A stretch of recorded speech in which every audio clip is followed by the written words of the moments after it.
So it's stage 3B colorectal cancer. And the reason I never say it is because it's horrible. It sucks. It's the icky cancer. It's the cancer no one talks about. It's no one screens for. And here I am, a girl who's young. You don't even screen until you're 50. So like, you're the one who has it when you're in your 30s. You know, who never smoked or anything like that, didn't get fat until after you get cancer.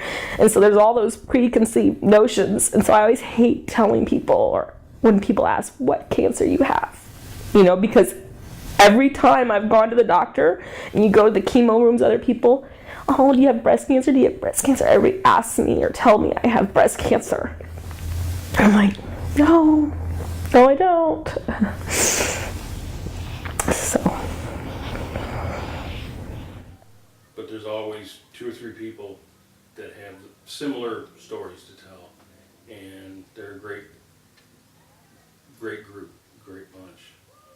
And the sad thing is in my group, in the patient group, you get attached to these people, you know, months, years, and then all of a sudden they pass away due to a complication, and sometimes it can be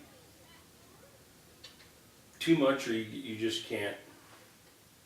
It's like you get attached to these people that come to Gilda's, and I like coming and I like helping other people, because right now I'm like I said, cancer free, but I get attached to a lot of these people, get to know them really well, and some of them have stage 4 already. Since I've been coming here, I've had 8 people pass away that we went to funerals for, and a lot of them were really close, and sometimes that takes a toll on you, because it's just an emotional toll. But a lot of my support is here at Gilda's. Well, I can't say it really changed me too much except for my outlook on life. I mean, it's made me more aware of, I could go anytime, but I don't have that frame of mind. I have 8.5-year-old twin boys. They're my inspiration that keep me going. They're the ones that I try not to change much, but they're smarter than I give them credit for. They're very intelligent little guys.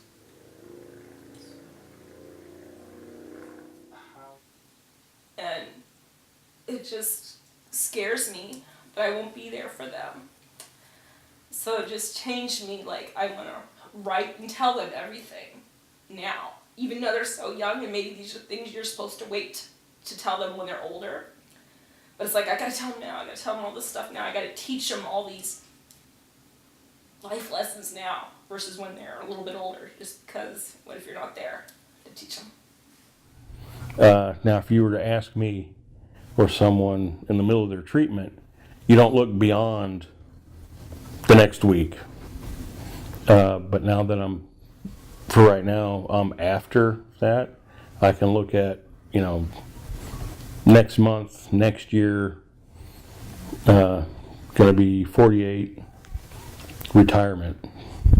So it's kind of like night and day. So I can just look further out into the future and know that for me, I'm gonna be there.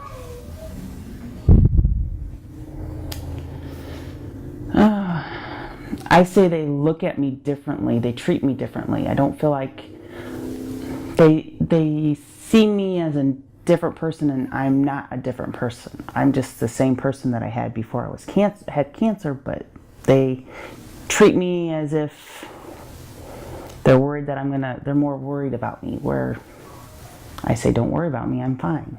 But it's just one of those things.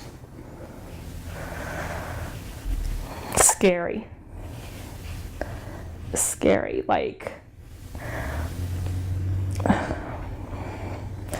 because now you believe you can die.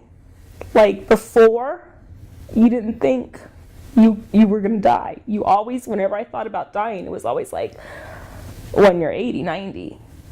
I never thought I would ever die before then. You know, you always talked about, oh, I'm gonna go be the old crazy cat lady, or I'm gonna do this when I'm old, I'm gonna do that. And now it's just scary knowing the future that you know I'm a realist. I'm not.